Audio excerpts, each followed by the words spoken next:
And John Zarrella joining us in Miami tonight. John, you've been following all of this. Thank you very much. First of all, how did we get in this mess in the first place?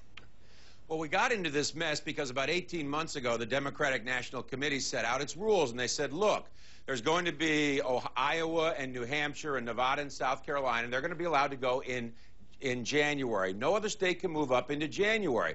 Well, Michigan went ahead, and Florida, as we know, both went ahead and violated the party rules, and the party said, if you violate these rules, you will be punished. Maybe they didn't believe the party at the time, but now everybody's kind of in a pickle. But that's how we got there. Now, did the states' parties have any choice in the matter? Once they ended up making that decision and then they were punished, did they have to move forward here, or was there some sort of recourse? Could they have changed direction in the midst of all of this? Well, here's what's interesting. In Michigan, you have a Democratic legislature and a Democratic governor, and they went ahead and agreed to this and pushed this through. In Michigan, they'd been talking about trying to move up so they were more relevant for a long time. Florida, the same thing. They wanted to be more relevant, fourth largest state. The Florida difference is that in Florida, it was a Republican state legislature and a Republican governor. And the Republican state legislature got a bill going, and that bill was to allow for a paper trail on voting machines. Now, they attached to that bill this provision to move up the election into January.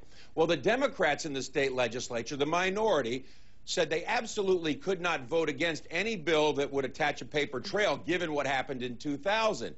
So they tried to get it amended so that they would remove the portion that moved up the voting date, and the Republican-controlled legislature vetoed that, and the bill passed. Now, we talked with the State Senate Minority Leader today, who is absolutely furious at the Democratic National Committee.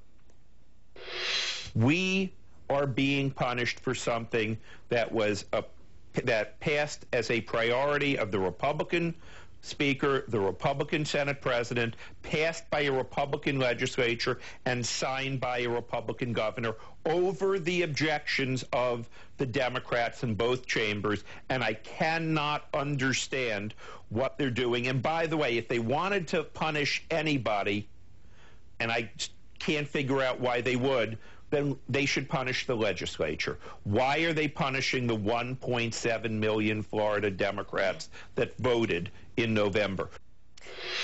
So, John, what do they do now? What are the state's options? I know Governor Dean had mentioned that there were a few. Howard Dean.